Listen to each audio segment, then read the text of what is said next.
This is Fortress on a Hill with Henry, Danny, Kagan, Jovanni, Shiloh, Manisha, and Mike. Welcome, everyone, to Fortress on a Hill, a podcast about U.S. foreign policy, anti-imperialism, skepticism, and the American way of war. I'm Henry. Thank you for joining us today. This is a non-Henry episode I'm introducing here. In today's episode, we're revisiting a conversation between Jovanni and returning guest Lia Tarachansky, recorded on November 6, 2024, just a day after the U.S. elections. This time, Lia is taking the lead as the interviewer, and Jovanni has graciously offered to be the interviewee. Since this recording happened, the geopolitical landscape of our world has undergone significant changes. We witnessed Israel's failed attempt to invade southern Lebanon for the sixth time in its history, after 57 hard-fought days of successful repelling from Hezbollah, followed by the collapse of the Syrian state after a decade of an international dirty war waged against it, which profoundly impacting the dynamics in West Asia and among coalition resistance members. A ceasefire has been implemented in Gaza, bringing a temporary respite to that conflict. We've also seen the inauguration of President Trump, and in a surprising move, the outgoing Biden administration's ban on the popular social media platform TikTok. To return to Gaza for just a moment, on January 19, 2025, a long-awaited ceasefire in Gaza finally took effect, albeit after some initial delays and further Israeli aggression. This agreement aims to halt hostilities and facilitate the release of Israeli captives held by militants in Gaza, as well as Palestinians held captive by Israel. And finally, but certainly not minimally, on January 20th, which is the 22nd as I speak right now, on the 20th of January of this year, 2020, Donald Trump was sworn in as the 47th president of the U.S.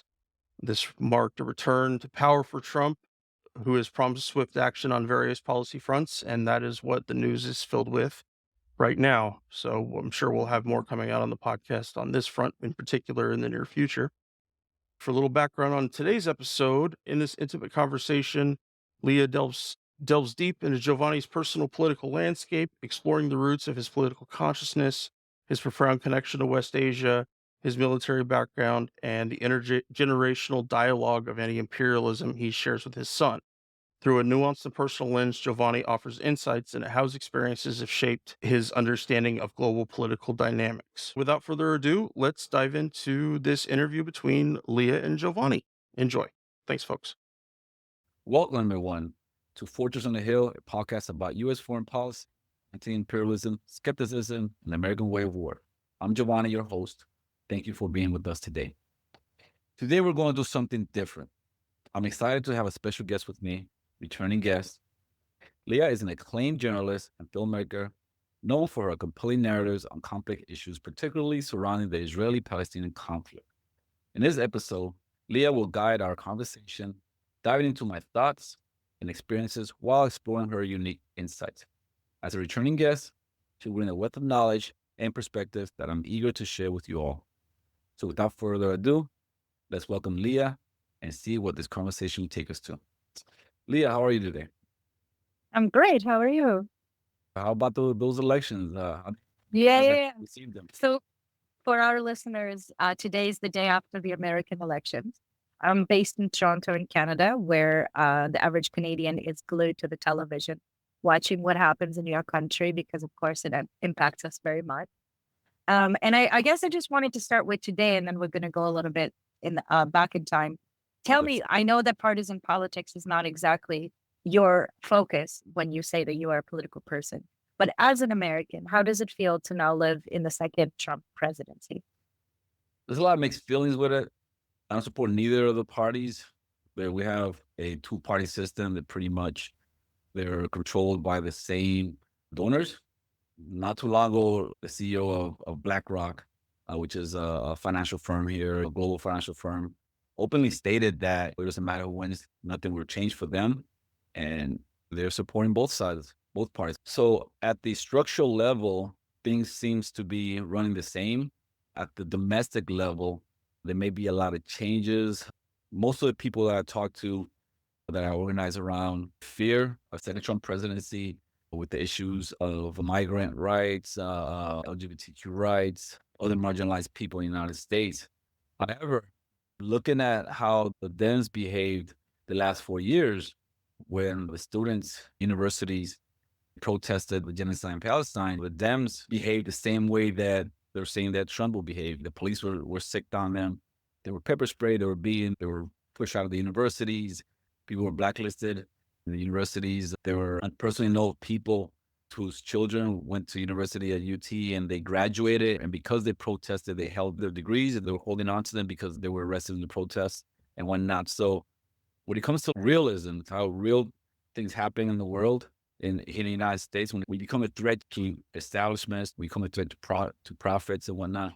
Both parties, in my view. And because of that, you don't think that Trump winning is this huge catastrophic drop in democracy that people call it? No, because one of the things that people say about Trump is that what you get. When I was in high school, I was really radicalized by first reading about Malcolm X. Malcolm X pretty much radicalized me in American politics. Came from Puerto Rico in the late 80s, early 90s. And then one of the things I was introduced to was Malcolm X. And one of the things he talked about the American elections. And there's a very good speech that he made called The Battle of the Bullet, which I tend to listen to every election cycle. One of the things he talks about is when he describes the Democrats and the Republicans, he states that the Republicans and the Democrats are like the wolves and the fox. The wolf are the Republicans, the fox are the Democrats, right? The wolf, when he shows you your teeth, he tells you what he's going to do. He tells you his intention. When he shows you his teeth, he's going to eat you. However, the fox wine and dine you first before he shows you his teeth. So that's really my approach. The partisan politics. My thing is mostly on the ground, is talking to people on the ground, organizing on the ground, education on the ground. And yeah. So let's bring down those big ideological statements to the nitty-gritty of the everyday life. When you say I'm organizing, let's pretend that you're speaking to a person who doesn't know you and is not from the activist world. Can you tell us what exactly do you mean when you say I'm organizing? Mostly organizing, getting people out. Some of the things that I've been involved here is helped out in the housing issues with people here, with affordable housing people, and pretty much getting people to come out, getting people to pressure their city council. There's this housing unit nearby in the city that they're trying to get torn down because they want to build a baseball stadium, and it's one of the few affordable housing, mixed income housing areas in the city. So mainly we go around talking to people, getting people to come out. Most people feel that they have no voice. They feel impotent. They feel that they can't do much about it. But you start talking to people, you start networking with other people, you start educating people, flyers and everything. You move people out, get people to call their city council, get people to show up at the city council meetings and whatnot. We'll put pressure on it, get the press out, the newspaper out, the local papers out, and start interviewing people. And it brings out a lot of things out to light that the local politicians put pressure on the local politicians that they can't really operate. They can't So really when you operate. say that, Yeah, go ahead. when you say you're organizing, and presumably this is something you think other people should be doing with their free time, what you're saying is that you're involved in municipal politics, local politics, you're getting involved in the local media. Is that what you mean by organizing? Yes. Okay, so when we look at the two-party system of America, obviously I'm not an American, but I had the opportunity to live in America, in Washington, D.C. for almost a year and in Brooklyn for a long time. And in that time, I got to see America under George W. Bush and America during the first Obama election. And what I noticed is that a Democratic president tends to pacify the American left. Mm. What do you think, if this second Trump administration could light the fire under the feet of the kind of establishment American left, what do you think they should be doing? What are the actions? In what way should they organize in order to fundamentally create the structural changes that you wish would happen? Yeah. So I remember those days that you were talking about. I remember that during the Bush years, there were a lot of protests out. I think it was the largest protest of a war that hadn't really started yet, which was the Iraq War. There were like millions of people in the streets. When they run up to the war back in 2002 and 2003, and they were constantly protesting Bush and everything. But as soon as Obama came to power, everybody just went home. And it was hard to get people out to protest the Iraq War, even though the Iraq War was still going. They were expanding. It was hard people out because they didn't want to undermine Obama, right? And exactly that's the same thing. I saw the same thing now with this recent election now. Many of the people that were out there protesting against the genocide in Palestine, as soon as we got close to the elections, they went home. They became to door knock for Kamala Harris, go knocking, Right. to try to get her elected and whatnot. So yeah, that I don't know, it's very weird to me. It is very schizophrenic to me.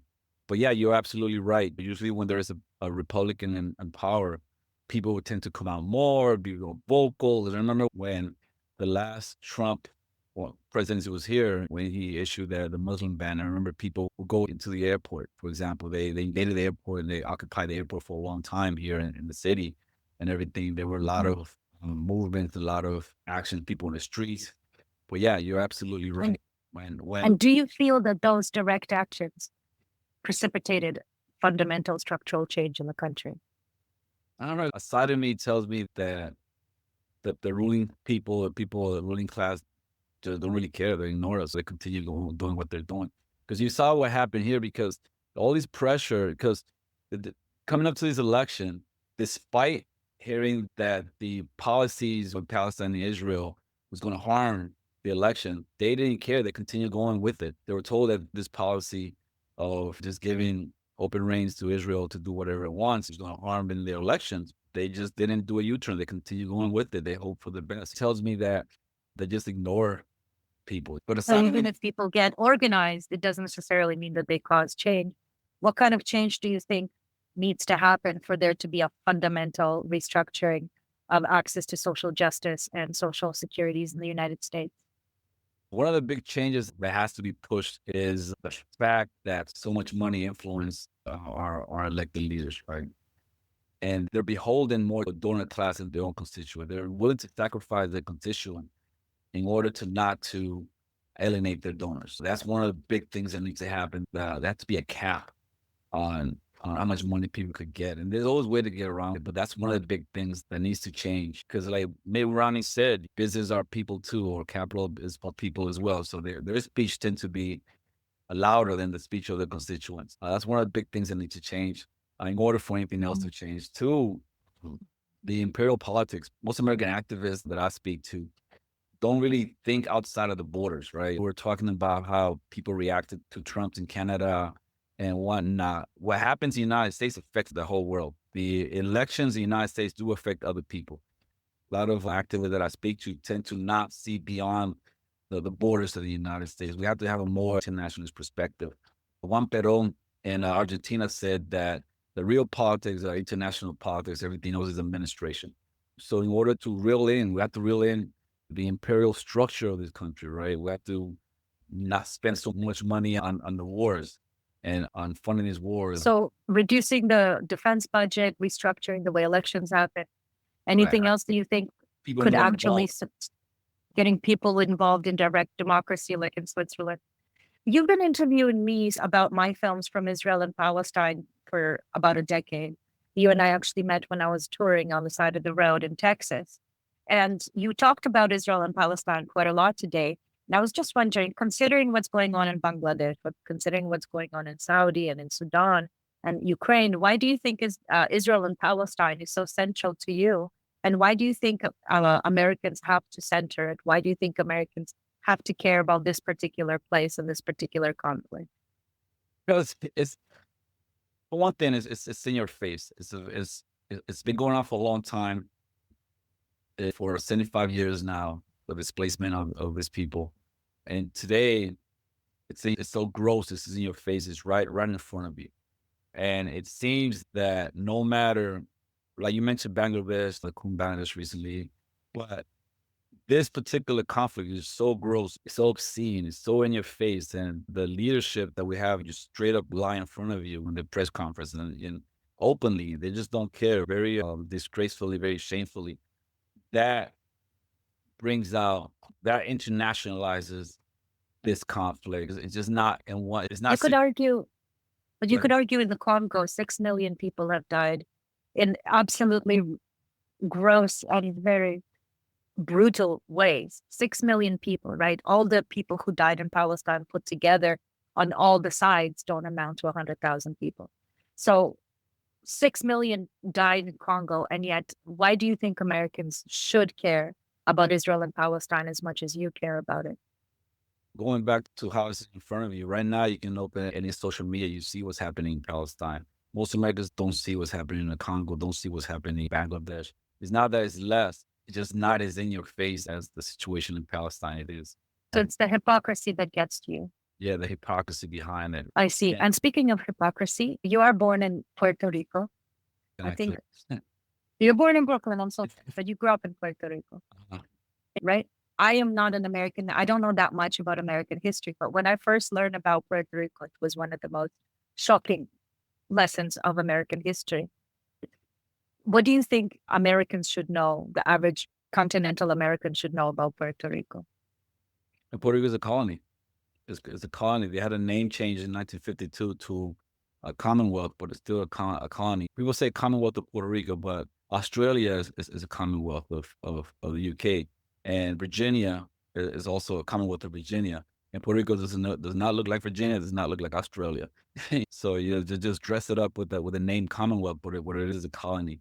It's there to extract. It's there to as a military position. So it used to be called the Keys to the Americas, or the Keys to the Caribbean, because the ways geographically, the ways sit out there, you fortified. The Spanish fortified, and then the Americans fortified. And the Americans used it to safeguard the Panama Canal, for example, when they were building it, and to keep European competitors out from the Americas. So that's the value of Puerto Rico to American imperialists, is its military value and extraction.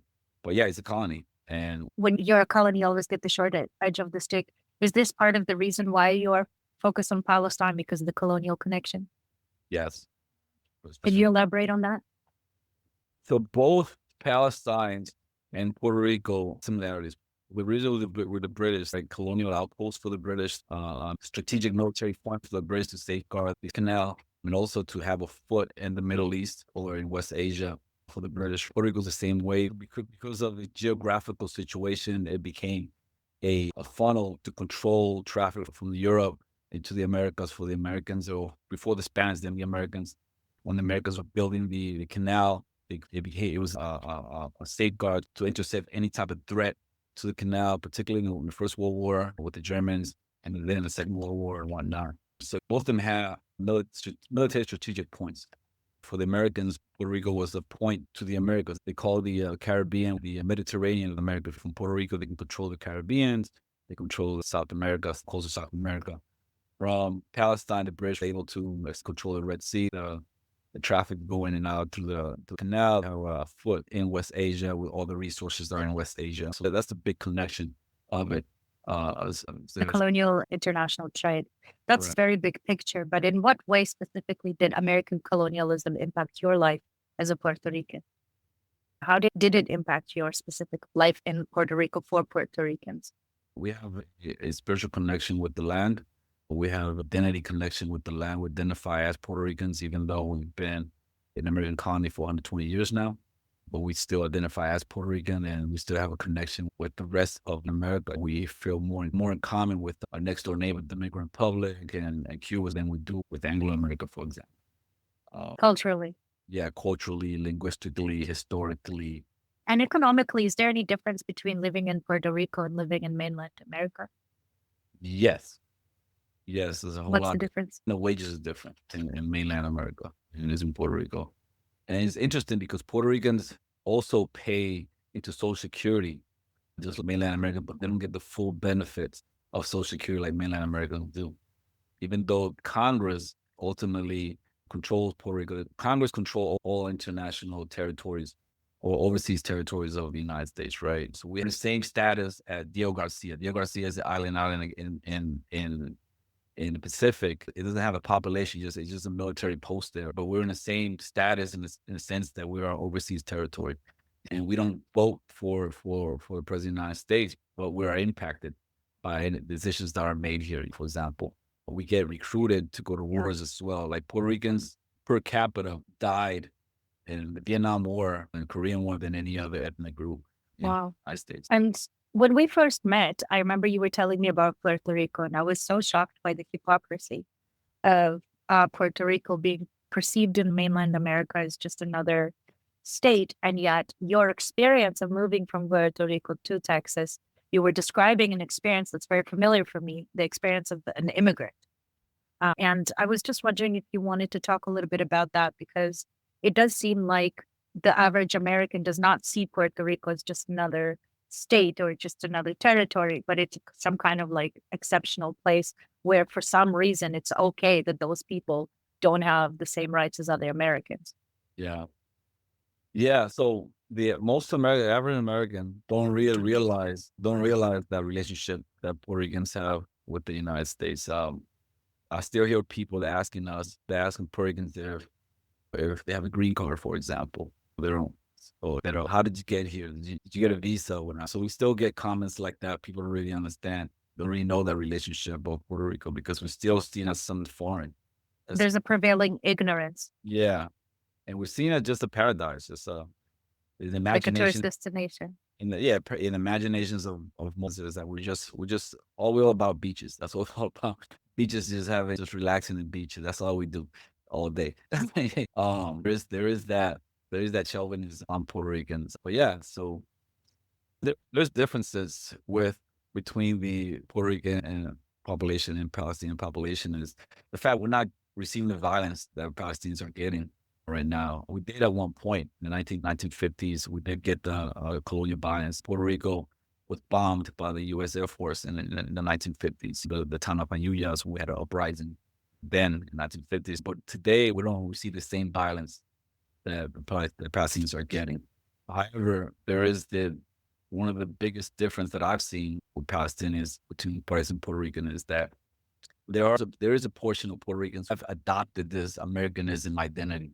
They feel more American than Puerto Rico. And you see the estadistas, which is the stateholders. And that's one of the things that divide the Puerto Rican community, which is the pro-stateholders and the independentista, which is the independence people and whatnot. We just had an election too yesterday.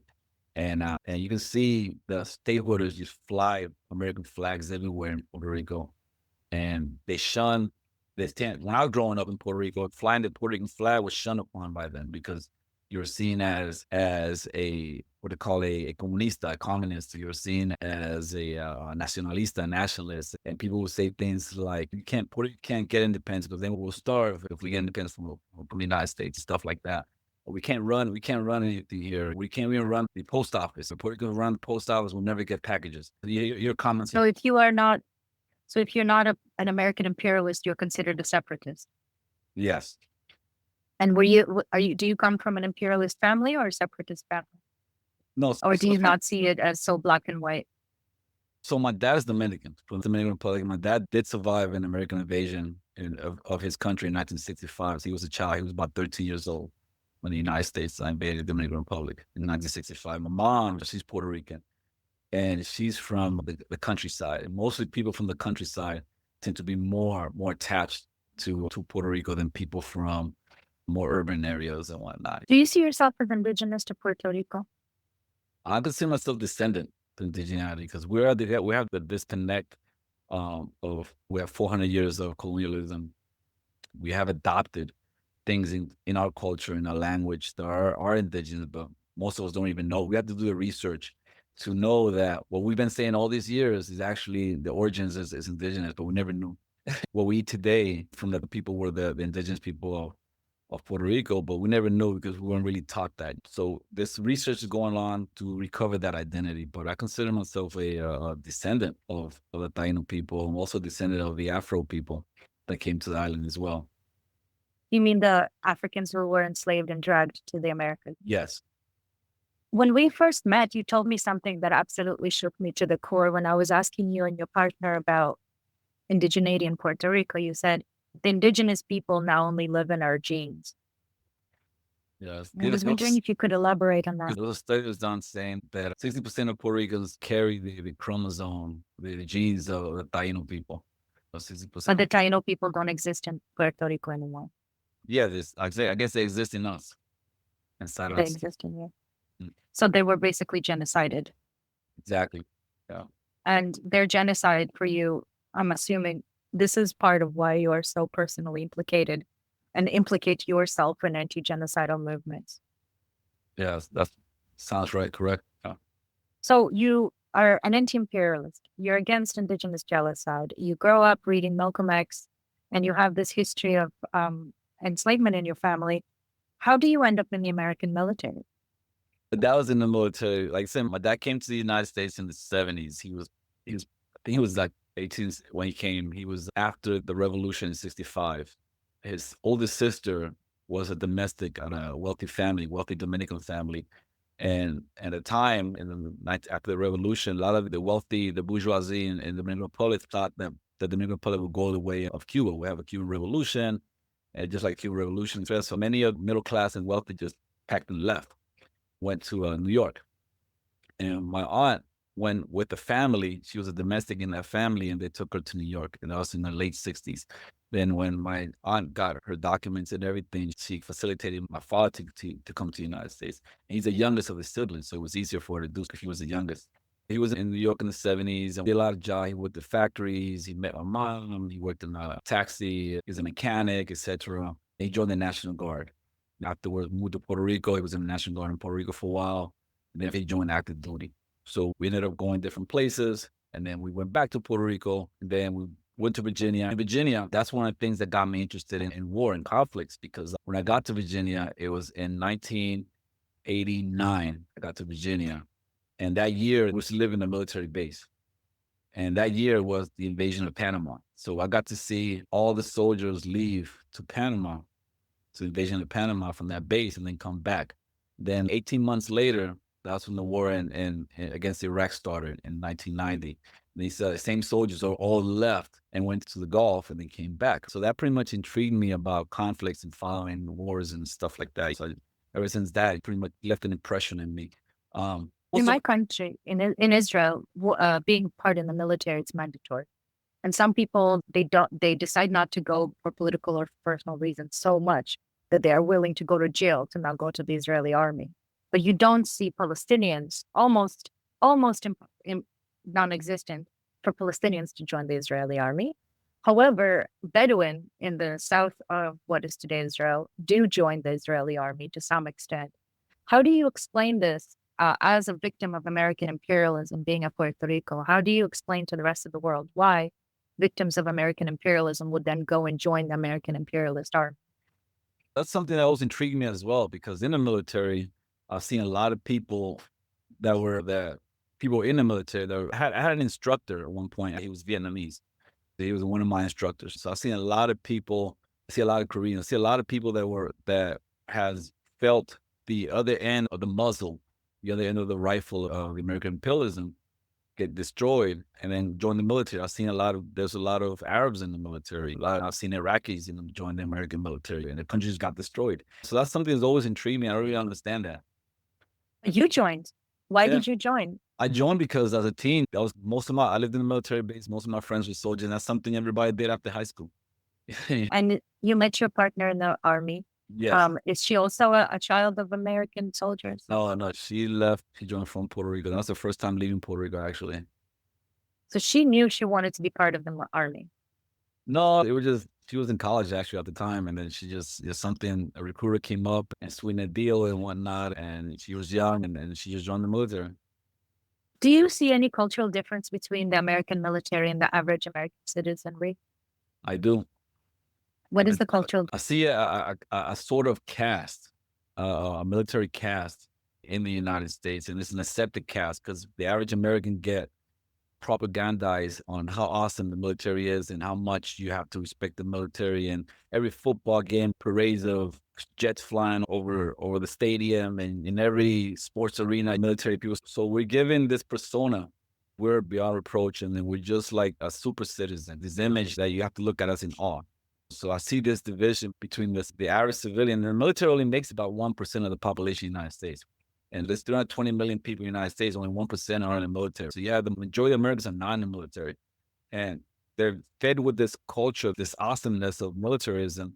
And every time you tell someone that you're a veteran and whatnot, the first thing reflexively they tell you is thank you for your service. That happened with the Iraq war, because before it wasn't like that. But then during the Iraq war, everybody tell you you're in the military or you're a veteran, reflexively tell you thank you for your service.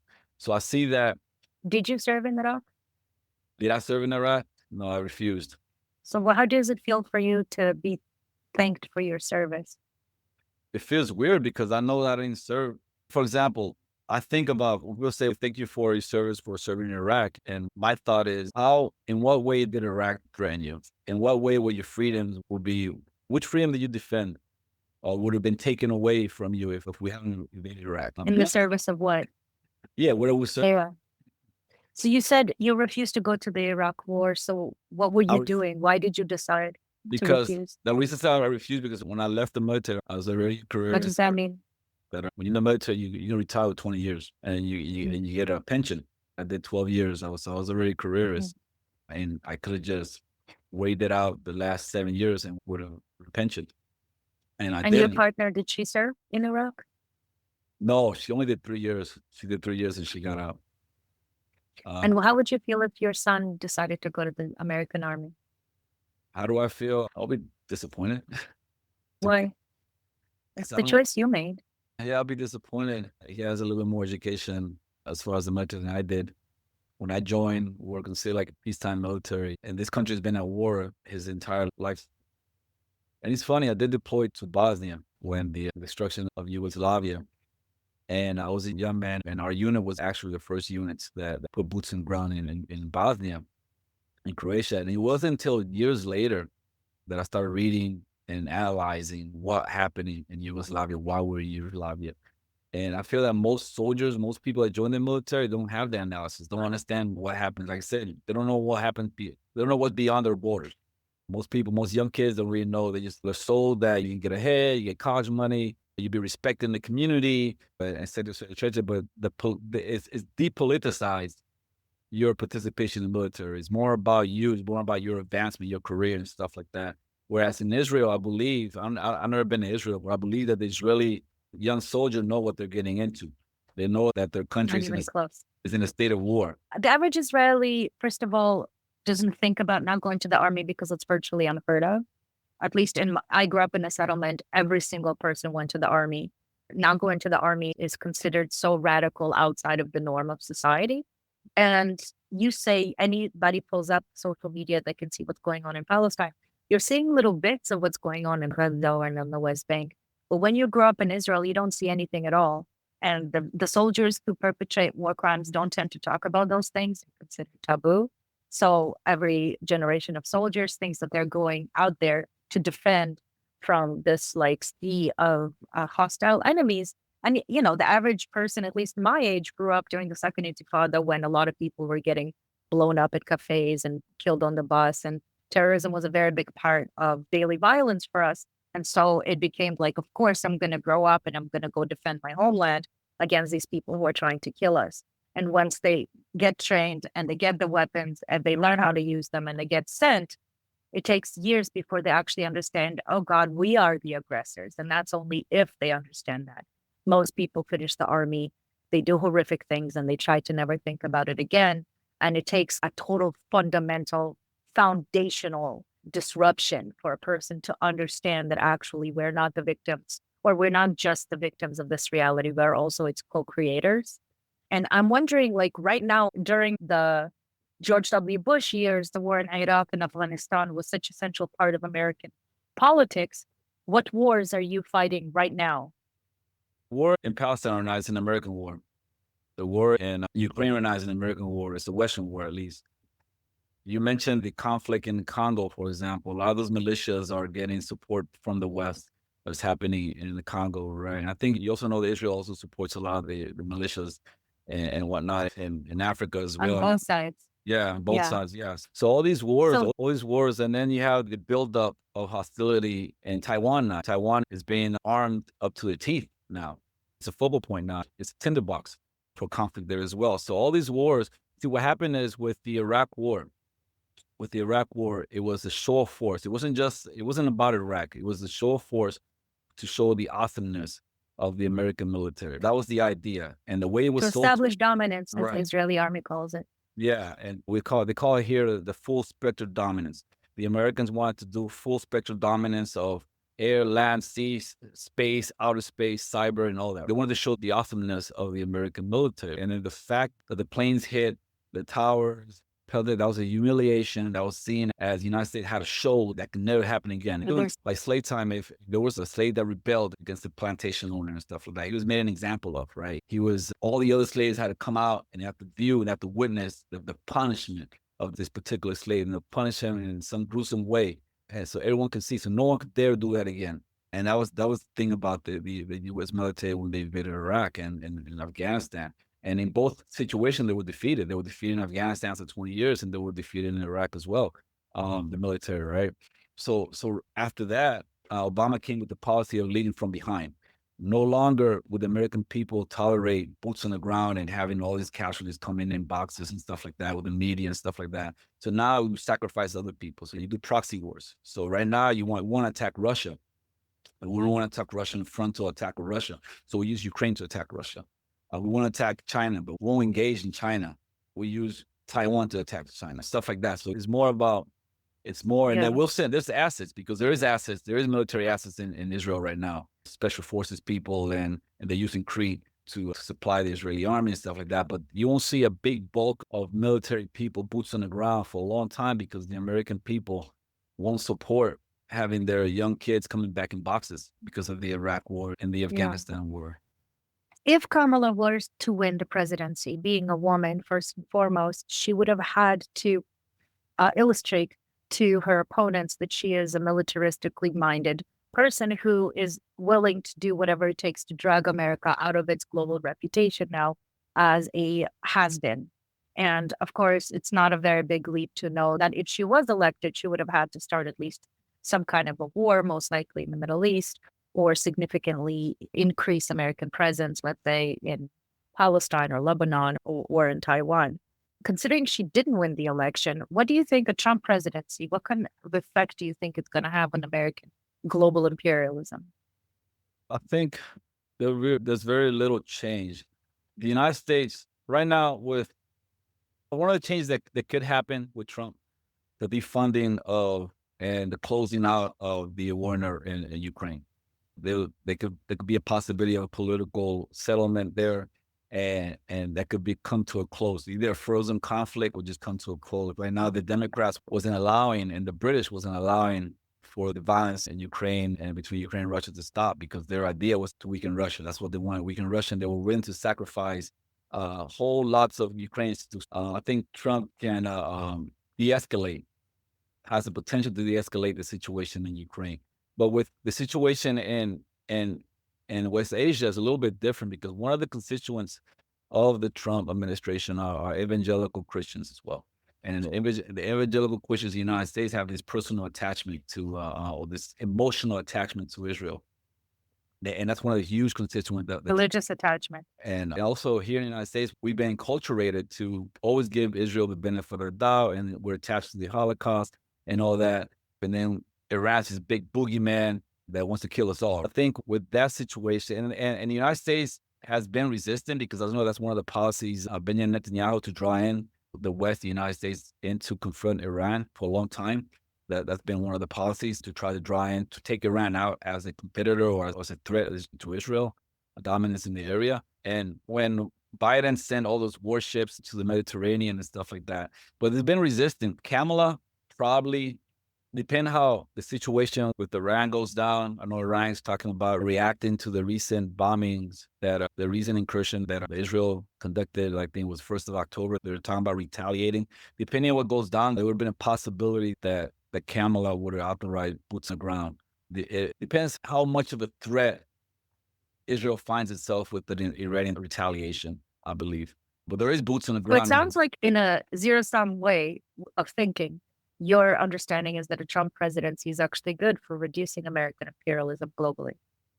I think in East Europe, I think with Iran and West Asia, the potential is still there. It's a tinderbox. The potential is still there for Trump to engage in frontal conflict with Iran. You got to think about Iran.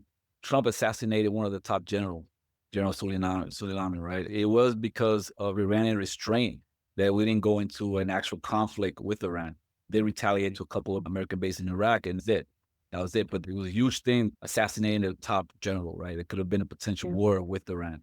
But yeah, Stuff like that, And recklessness like that, Trump would have got us into a conflict. There's a frozen conflict in the Korean Peninsula. It's been over like 60 years now with North Korea. And there were gestures in the first Trump administration to bring that conflict to a close. There's a frozen conflict, the tinderbox as well, nuclear armament involved. And there were some gestures to bring it to a close. Trump met the North Korean leader, I think twice. He was sabotaged by his own people in his cabinet, Mike Pompeo and John Bolton, which is his own appointees, and by the Democratic Party. And it didn't go anywhere. It didn't lead anywhere. But yeah, I think in East do you Asia, think for that, sure. What? sorry, go ahead. I think in East Asia, East Europe, for sure, there's a huge potential there with Trump wind that conflict down. But in West Asia, In terms of the global chessboard, the Brzezinski type of idea of the global chessboard, you do see a Trump administration as less destructive to the world. with Russia, yes. And what do you think is the impact of this second Trump administration on Puerto Rico?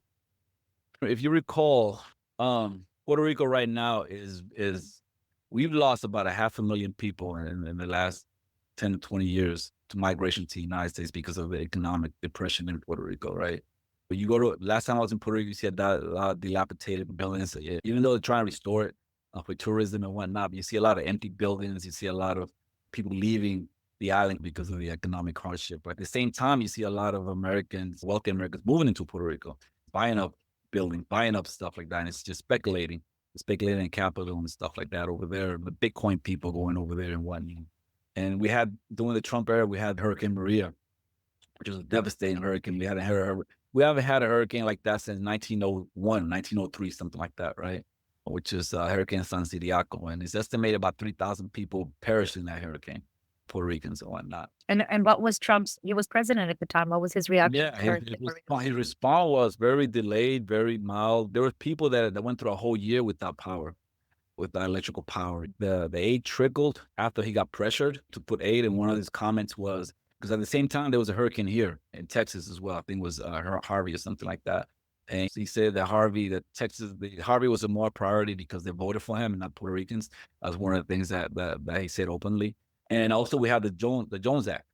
The Jones Act is a 19th century act on Puerto Rico that only allows foreign ships can't dock in Puerto Rico. They have to go to Florida first, and then they have to be unloaded and put in an American ship and then brought to Puerto Rico. So there were countries that try to bring aid to Puerto Rico. They weren't allowed to dock in Puerto Rico to bring aid. He had to be pressured to lift the Jones for about 10 days, I believe, or something like that. So he lifted for 10 days so that he's bringing supply and whatnot. But yeah, so it was very destructive. And it's funny you say that because in Puerto Rico, there's a lot of single fans, a lot of Trump single fans in Puerto Rico too. Those stakeholders I was telling you about, like there's a lot of single fans. The governor, the one that got elected yesterday as governor, her name is Jennifer Gonzalez. She's a Trump single fan. So it's funny that the amnesia of people. Are you a Trump fan?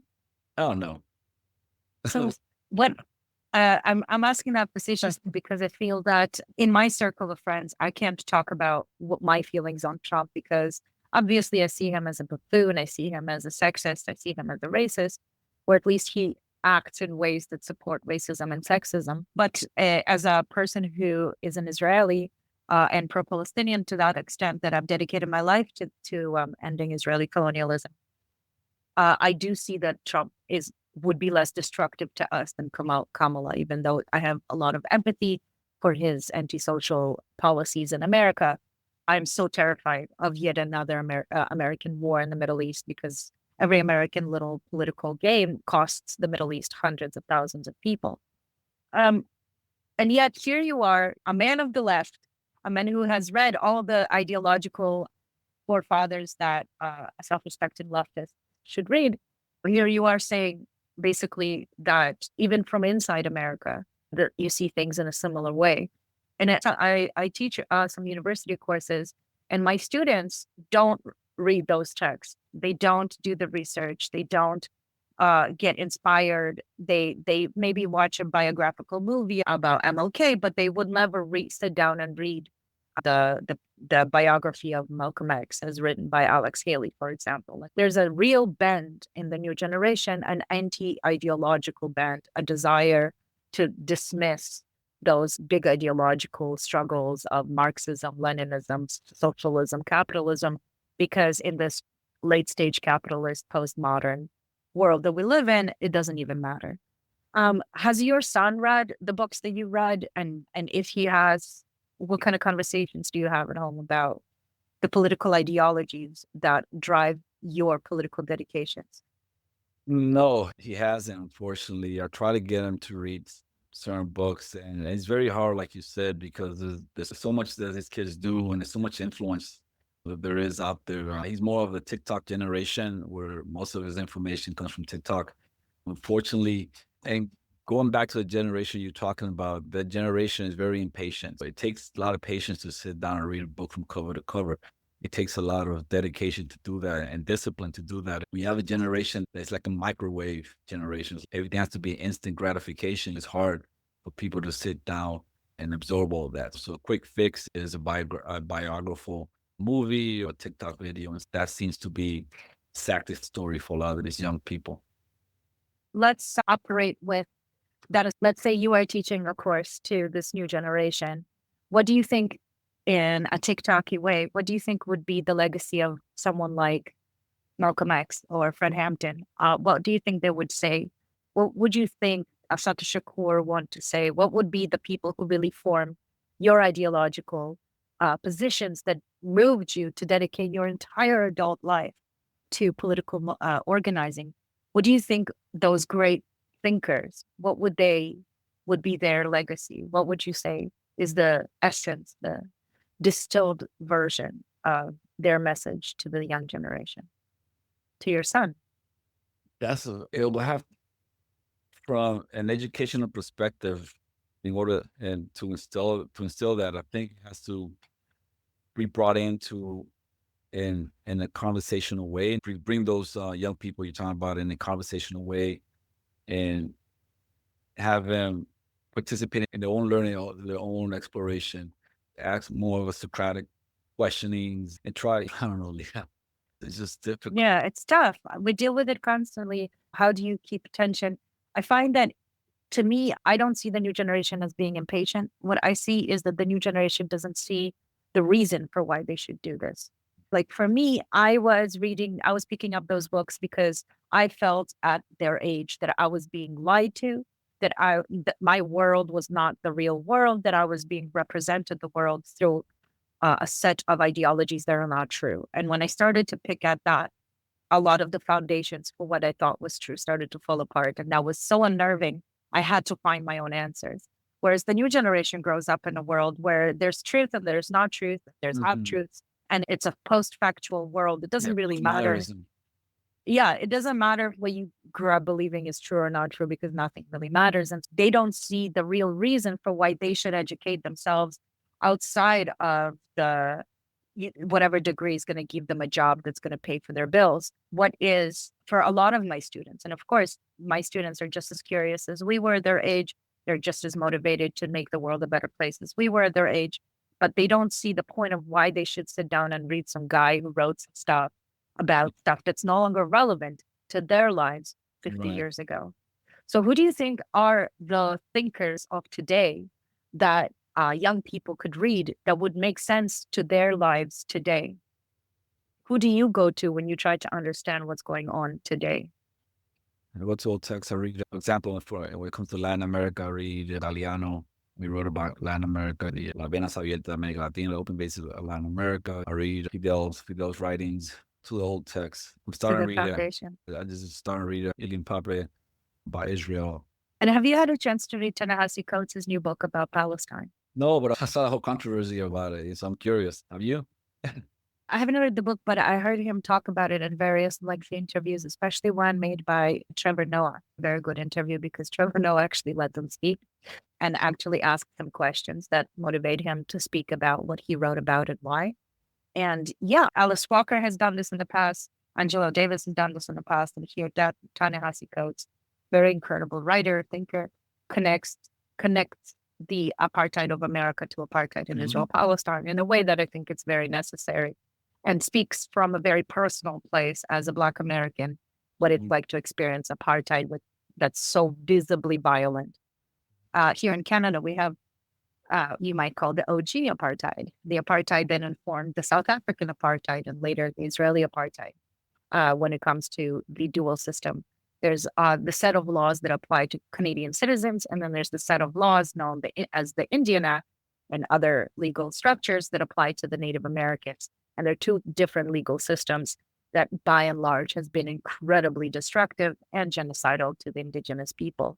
And the system that those systems created included very violent manifestations, such as going out and killing people on reserve, not fixing issues like access to clean water, not connecting people to basic things like the grid and internet and accessible supply of resources, and then also genocide in terms of residential schools and the forbidding of cultural practices, languages, and so on. That system exists here, and listening to Ta-Nehisi Coates talk about what it's like to be a Black American in Palestine, to see apartheid manifest there, resonated with me very well because I'm an Israeli in Canada and I'm seeing both situations, what that manifestation looks like. And I imagine for you, as a person who grows up in Puerto Rico and has these very dedicated anti-imperialist ideas that have inspired your entire creation for your whole life, reading something that some white academic wrote about settler colonialism is not as impactful as reading someone like Ta-Nehisi Coates, who's writing from the same foundational text you're talking about, and B is writing from personal experience. Yeah. It's funny you said about Trevor Noah, and you mentioned my son. He did read that book about him growing up in South Africa. And he had Trevor Noah, right? The late night show host. So my son did have a lot of questions and and inspired him to look up South Africa and whatnot. That's amazing. Yeah. So he needs to find his own Malcolm X, his own Alex Haley. Yeah. I discovered Trevor Noah on a midnight bus between Durban and Pietermaritzburg in South Africa. Mhm. It was a bus I took between those two cities, and they were playing the 2011 Trevor Noah special. This was in 2011. And at the time, the whole bus was in stitches because he was making fun of Zuma, the president of South Africa at the time. And I remember thinking, my God, this guy's hilarious. And also seeing a whole bunch of people at 3:00 in the morning, just in stitches. I was like, this guy's a great comedian. And then a few years later, he came to America. He's a really interesting thinker because he thinks quickly on his feet. He applies his personal biographical experience of apartheid to understanding the world. And because he speaks from completely different life experiences in different parts of the world, he's able to understand people in a way that a lot of other hosts are not. And to conclude the questions I had for you, you set out to make this podcast, you set out to make these videos, these media project. And I was wondering, you have a very similar thing in terms of a lot of personal experience of the implication of the policies that you critique on your personal life. What is the project? What is your objective? What do you hope to achieve with this podcast that you created and all these people that you have interviewed over the years? At this point right now, it's communication right now. I've only done this podcast for about a little bit over about 2 years now. This podcast has been going on for about 5 years, I believe. And I was invited in later on. And in about 2 years now, I think I'm going on. But it's offering perspective and offering conversations. And through conversation, you hope to educate people, hope to, like you said, open up windows and people not be so tunnel vision in one thing and just open up more and see other perspectives and whatnot. Just like you mentioned about Travis Noah. I grew up in different worlds. I grew up here between the United States and Puerto Rico and the Dominican Republic. I was in the military. I lived in Germany and in Korea. I lived a year in Saudi Arabia. So I got different angles of different things. And while I was in those places, I always talked to local people and talk to people. And it helped me a lot to see a lot of things in perspective. And hopefully, one of the things that I set myself out also to open up perspective is as well. And people not be so focused on just their own lives, other things. But the same token, one of the interviews I did here is how I brought in a person, a totally depolitical person is not really, and just a person that goes to work day in and day out and is struggling through because of the lack of healthcare there is here. And this person is going through some rough time because of the lack of healthcare that's in this country. So I brought this person in to tell their story. And the connection that I tried to do here is how much the fact that there's so much billions of dollars go overseas into these war projects that is hollowing out this country, and then just the average person, the average American, just get left behind. So that's one of the things I like to try to connect people in this anti-imperialist journey I'm in, is to connect the policies, the foreign policy with the domestic policy, bring it together and see how each influence the other. Excellent. Thank you so much, Giovanni. I'm so glad I had a chance to get to know you even better. It was very fascinating to get to know you. I have a lot more questions about you as a person, but I think that maybe this is good for this very, very post-Trump election day, very dramatic day as it is. Yeah. No, thank you for taking the time and interviewing me and bringing me those very insightful questions of yours. Those times you put me there, you got me thinking there hard. But I appreciate you. It's called revenge. I appreciate it though. Thank you for putting me in a spot and making me think. And it's very intellectually stimulating when we have people, because not too often people ask you questions about you. And a lot of the thoughts you have it in your own mind, you have no one to share with, or you share with just in conversation, you write it down or whatever, but it's easier. But it's not often that you get people to ask you after you start grabbing when your mind try to put everything in some coherent word and coherent communicate it. Yeah. Yeah. It's like you said, it's what you hope people would do. Ask question. Thank you, Leah. Thank you. And Leah, so before we leave, what are you working on? Right now, I'm just trying to not make a big mess out of a new teaching position at the Toronto Metropolitan University. But I'm trying to finish a documentary that's been a kind of my big white whale. It's a film that I started in 2017 about following a group of rabbis who have been trying very hard to transform the Israeli conflict from a political conflict to a religious one. And it's co-directed with the incredible Dr. Rachel Feldman, who's a professor in America. And she actually wrote a book that got released this year about the topic. And over the course of these years, we followed these rabbis. We spent a lot of time interviewing them, spending time with their beliefs. They are what people might call the fundamentalist of the Jewish far. And over the years, they went from the margins to the mainstream of Israeli society and ended up becoming members of parliament and rising all the way to the top. And as we are covering their big project in the most fragile part of the Middle East, or at least of Israel and Palestine, which is the Haram al-Sharif, the Al-Aqsa compound, the Temple Mount, they have been trying to agitate and to provoke a religious war, and in the service of what they perceive to be an end of time prophecy. And what's going on today is a direct result of their struggles to agitate the Palestinian public into a conflict. And October 7th massacre that Hamas perpetrated in southern Israel was called the Al-Aqsa Flood because it is a direct response to what these rabbis have been doing at Al-Aqsa, at the Temple Mount. Basically, it's a film about a movement of Jewish extremists that are trying to bring back biblical Judaism. And along the story of how we followed them and their project in Israel and Palestine, we actually ended up discovering that they have a global project, and that took us to Mexico and the Philippines, and they're very active in Cameroon and in India. And I'm trying to get that film picked up by a producer and picked up by a broadcaster. But we got a bit of support in the beginning from The Guardian. But when the story grew and evolved into what it is, it outgrew the kind of shorts that The Guardian does. And so I've been trying to find a home for this film that is now halfway through production. It's such a complex piece, and it's such a fire starter to talk about these things that it's been a real struggle to get this place a home.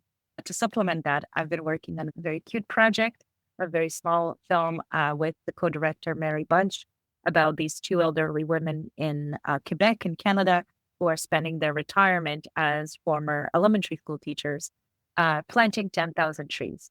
And so that's been a huge relief from all of these conflict-driven film and genocide-driven films to do a film about these two lovely women in their 80s who are spending every free minute planting 10,000 trees. So cool. That's so cool. Thank you. Yeah, where can people find you? Where can people follow your work? I'm at liatarachansky.com. What about you? Where can people find you? What are you working on? Where can people find your work? I guess you can hear us, Fortress on the Hill, podcast. You can see us in YouTube, X, Telegram, wherever you can hear, wherever you get podcasts from. Occasionally, I write an article here and there. I just wrote an article recently. I posted in a local paper about the upcoming Veterans Day holiday, which is the 11th of November. And I wrote like a quick article on it, where the Veterans Day comes from. It used to be Armistice Day, and then how it was changed from Armistice Day to Veterans Day in the 1950s, and the impact of it now, where people just really don't really think about the wars. Originally, it was to reflect on the First World War, but now people don't think about war. People just think about the holiday specials and time off and thanking a random veteran in the street. But so it depoliticized the day. So that's what the article was about. Yeah. So every now and then you can see I write an article every now and then. I haven't been as active writing as I used to be, as I was before, though. I'm glad that article exists. Thank you. And thank you everyone who joined us. And like I say, you can find us on YouTube, X, or Telegram, or wherever you hear podcasts. Like us, share us with a friend. Yeah, please share us and stay tuned for our next episode. Take care. Money is tight these days for everyone. Penny pinching to make it through the month often doesn't give people the funds to contribute to a creator they support. So we consider it the highest honor that folks help us fund the podcast in any dollar amount they're able.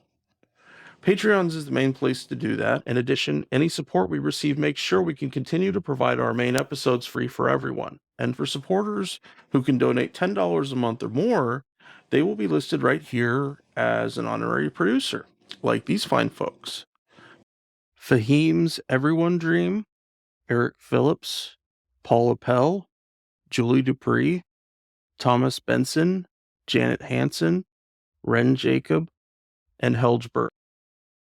However, if Patreon isn't your style, you can contribute directly through PayPal at paypal.me/Fortress on a Hill. Or please check out our store on Spreadshirt for some great Fortress merch. We're on Twitter and Facebook.com/Fortress on a Hill. You can find our full collection of episodes at www.fortressonahill.com. Skepticism is one's best armor. Never forget it. We'll see you next time.